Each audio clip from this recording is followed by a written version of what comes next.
Jackie Dooley is an essayist and content writer with bylines in respectable places like the Washington Post and Longreads. Most of her recent work lives on Medium, where she writes about grief, birds, socks, and sometimes shiny things. Jackie Dooley.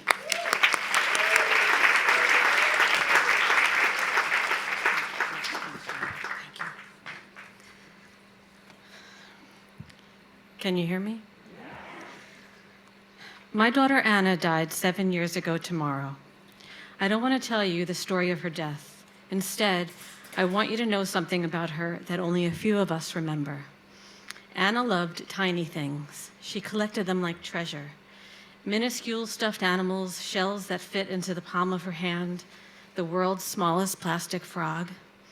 When she was a toddler, Anna would make a huge pile of toys in the center of the living room and throw a major tantrum if I tried to clean it up.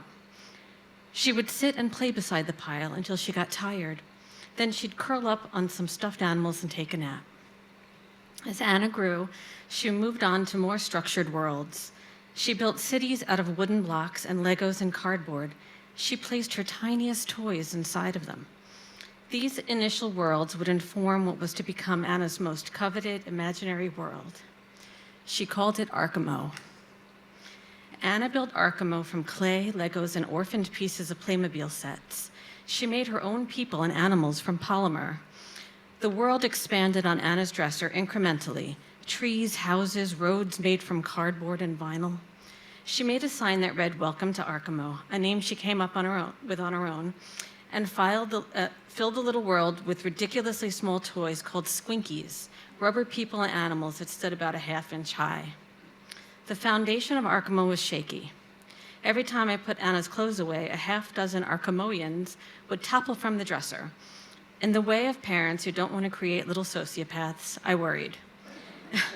I thought that maybe I was spoiling Anna, that she wouldn't learn how to clean up her messes if I didn't crack down on the toys. I worried that maybe Anna was getting too old for imaginary worlds. But of course, Anna eventually outgrew Arkamo. She reclaimed the space on top of her dresser for tween obsessions, dumping the contents and citizens of Arkamo into a box where they rarely resurfaced. The other day, as I was cleaning the den, I found that box. I opened it, and there it was, Arkamo, just as Anna had left it. The plastic animals, the vinyl roads, the Playmobil trees, the bits of clay that had held it all together. I don't remember the last time Anna played with Arkamo. It was probably a decade ago. I don't remember the last time before this year that I opened the box that contained the world that Anna had loved. I don't remember the last time I sat down on the floor and played beside the child whose face I haven't seen in so many damn years. I wish I had taken a picture of Arkamo when it was still on Anna's dresser. I wish I had paid more attention when she brought her world to life. I wish I had written it all down. That's what I would say to you if you asked me for parenting advice. My God, write it down. Write it all down. When I told you that my daughter Anna died 7 years ago tomorrow, that's not what I meant. I meant that 7 years is an eternity to Miss Anna, and that 7 years is no time at all. I meant that I can't believe how old I've grown without Anna.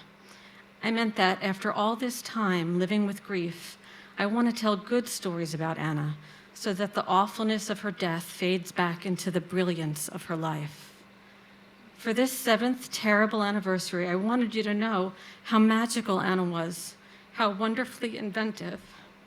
I wanted to invite you into Arkamo, a place ruled by the tiniest of treasures and the imagination of a little girl who is deeply missed.